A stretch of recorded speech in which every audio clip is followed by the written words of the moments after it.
Hello and welcome to Through the Mixing Glass. My name is Joel, and for today's video we're going to do something a little different. Normally on my channel, I like to focus on modern cocktails created by working bartenders or original cocktails created by myself. Except for a few examples, I've mostly stayed away from doing classic cocktails. There are literally hundreds of videos out there showing you how to make an old-fashioned. Do you really need another one from me? But the classics are the classics for a reason. So for today's video, I'm going to pick 3 of my favorite classic cocktails and teach you how I like to make them at home for myself. This is Through the Mixing Glass versus the classics. Let's get started. First up is a classic daiquiri. And no, I'm not talking about the blended and frozen kind you'd get at a Wet Willie's on spring break. We're talking about one of the purest and most refreshing forms of the cocktail.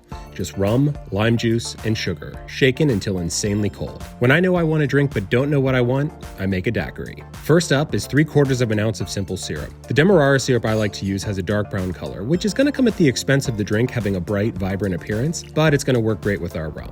Next is a full ounce of lime juice. Look, I know I harp on this all the time, but fresh citrus really is so important, especially when making a drink with only 3 ingredients.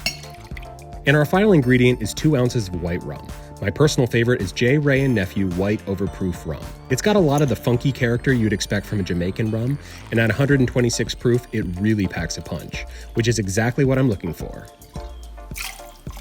You know what comes next.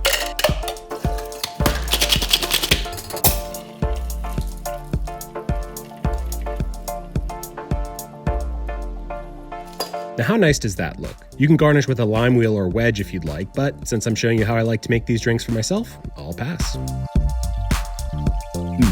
This is everything I want a cocktail to be. It's tart, it's refreshing, but it can sneak up on you, so be careful. There's nothing too crazy about how I like my daiquiris, but for a 3-ingredient classic, there doesn't need to be. For our next drink, we're making what might be my second favorite cocktail of all time, the Negroni. Negronis and Campari, the red Italian liqueur they get their signature bitterness from, can be super polarizing. You'll likely know whether you love or hate them in just one sip. But if the bitterness of the Campari isn't too off-putting for you, here's how I like to make them. Our first ingredient is something you won't find in most Negroni recipes. We're going to be adding a few drops of saline solution. This is a 20% salt to water mixture that I store in a little dropper bottle. This isn't going to make the drink taste salty, but it is going to help tone down the bitterness by drawing out some of the citrusy notes from the Campari and the juniper from the gin.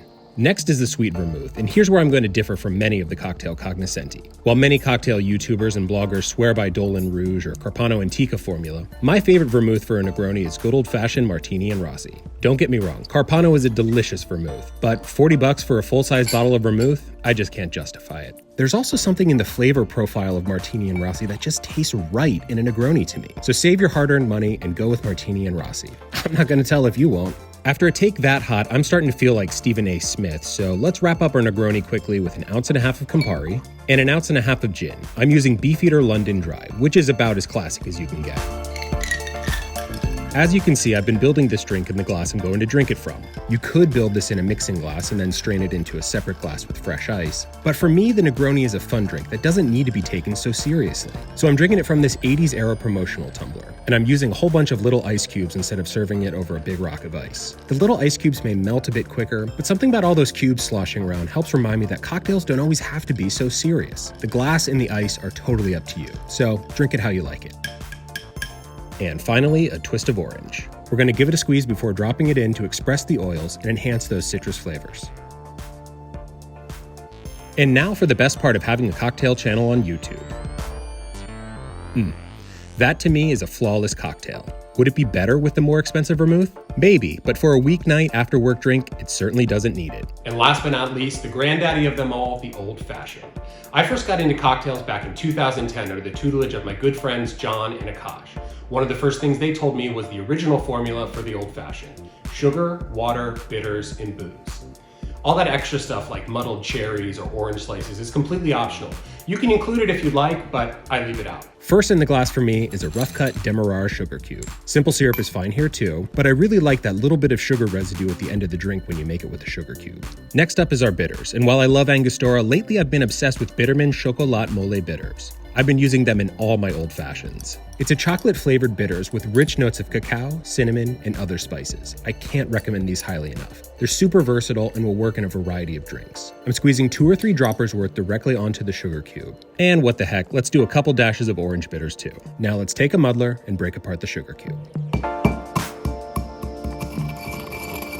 Next, I'm adding 2 ounces of bourbon and stirring to combine. I want to give this a good thorough stir so the bourbon, bitters, and sugar can mix together as much as possible before adding the final part of our formula, water, in the form of a big rock of ice. My bourbon of choice, as usual, is Wild Turkey 101. I like an overproof bourbon to help prevent the drink from tasting overly watered down.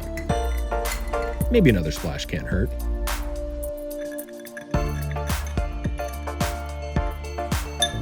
Once again, we're squeezing an orange twist over the top and dropping the peel in for a garnish. Let's give it a try. That is so good. What I like about my version is the way the chocolatey notes from the mole bitters play with the whiskey. There's a reason everybody likes the old-fashioned. It really is the perfect cocktail. What else is there to say? That does it for this episode. I hope you enjoyed seeing how I like to make these classic cocktails. If you made it this far, why don't you let me know in the comments below how you like to make each of these drinks. Remember, there are no wrong answers, so drink what you like. Thanks for watching. Cheers.